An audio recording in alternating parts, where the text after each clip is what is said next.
The Secret Garden. Francis Hodgson Burnett.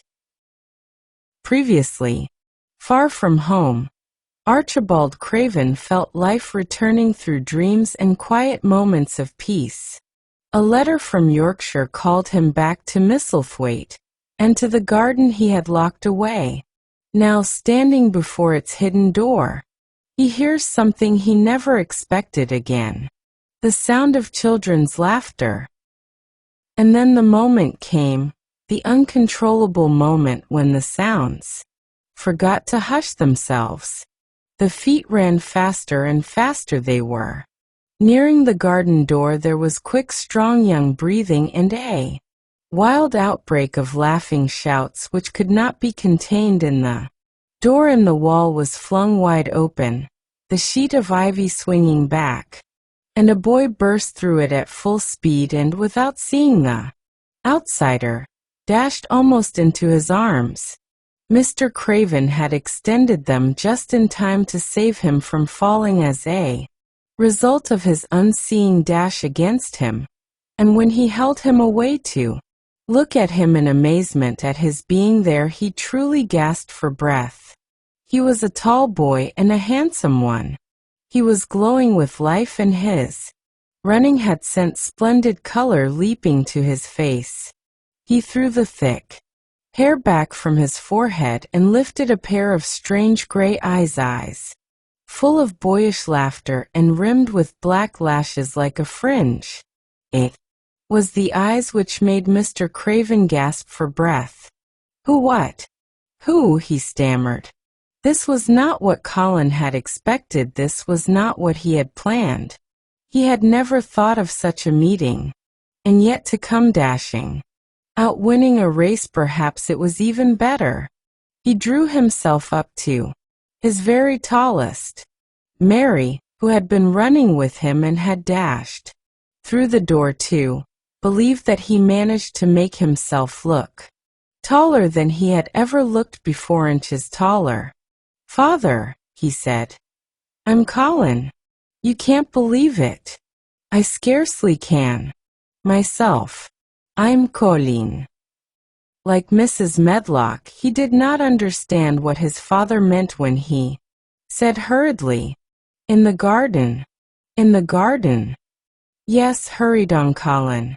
"It was the garden that did it, and Mary and Dickon and the creatures and the magic. No one knows. We kept it to tell you when you came. I'm well. I can beat Mary in a race. I'm going to be an athlete."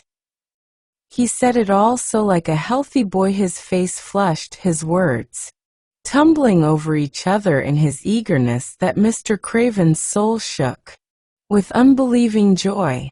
Colin put out his hand and laid it on his father's arm.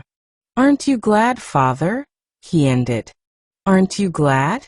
I'm going to live forever and ever and ever."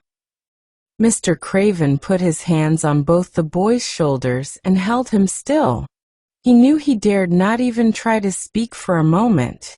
"Take me into the garden, my boy," he said at last, "and tell me all about it." And so they let him in. The place was a wilderness of autumn gold and purple and violet blue and flaming scarlet, and on every side were sheaves of late lilies standing together, lilies which were white and ruby. He remembered well, when the first of them had been planted, that just at this season of the year their late glories should reveal themselves. Late roses climbed and hung and clustered, and the sunshine deepening the hue of the yellowing trees made one feel that one stood in an embowered temple of gold. The newcomer stood silent, just as the children had done when they came into its grayness. He looked round and round. "I thought it would be dead," he said. "Mary thought so at first," said Colin, "but it came alive." Then they sat down under their tree, all but Colin, who wanted to stand while he told the story. It was the strangest thing he had ever heard, Archibald Craven thought. as it was poured forth in headlong boy fashion. Mystery and magic and wild creatures, the weird midnight meeting, the coming of the spring, the passion of insulted pride which had dragged the young Raja to his feet to defy old Ben Weatherstaff to his face. The odd companionship, the play acting, the great secret so carefully kept. The listener laughed until tears came into his eyes, and sometimes tears came into his eyes when he was not laughing. The athlete, the lecturer, the scientific discoverer was a laughable, lovable, healthy young human thing.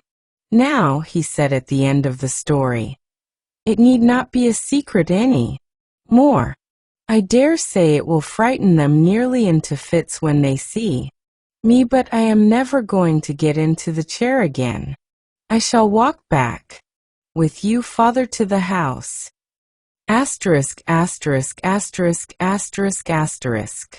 Ben Weatherstaff's duties rarely took him away from the gardens, but on this occasion he made an excuse to carry some vegetables to the kitchen, and being invited into the servants' hall by Mrs. Medlock to drink a glass of beer, he was on the spot as he had hoped to be when the most dramatic event Misselthwaite Manor had seen during the present generation actually took place.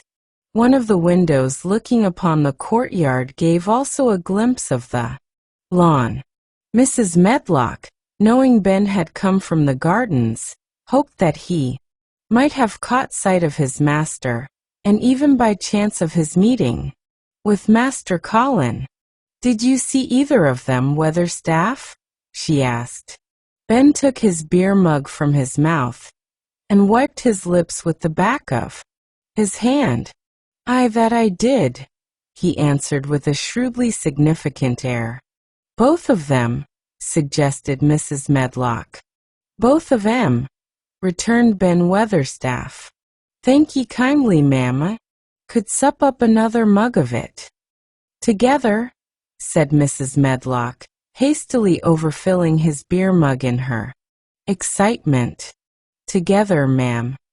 And Ben gulped down half of his new mug at one gulp. Where was Master Colin? How did he look? What did they say to each other? I didna hear that, said Ben. Along only bein' on t step ladder, lookin' over teach wall. But I'll tell thee this. There's been things goin' on outside as you house people knows nowt about. And what they'll find out soon. And it was not 2 minutes before he swallowed the last of his beer and waved his mug solemnly toward the window which took in through the shrubbery a piece of the lawn. Look there, he said. If tha's curious, look what's comin' across th grass. When Mrs. Medlock looked, she threw up her hands and gave a little shriek, and every man and woman servant within hearing bolted across the servants' hall and stood looking through the window with their eyes almost starting out of their heads. Across the lawn came the master of Misselthwaite, and he looked as many of them had never seen him, and by his side with his head up in the air and his eyes full of laughter walked as strongly and steadily as any boy in Yorkshire, Master Colin. You did so well today. Rest, and let your heart smile. Good night.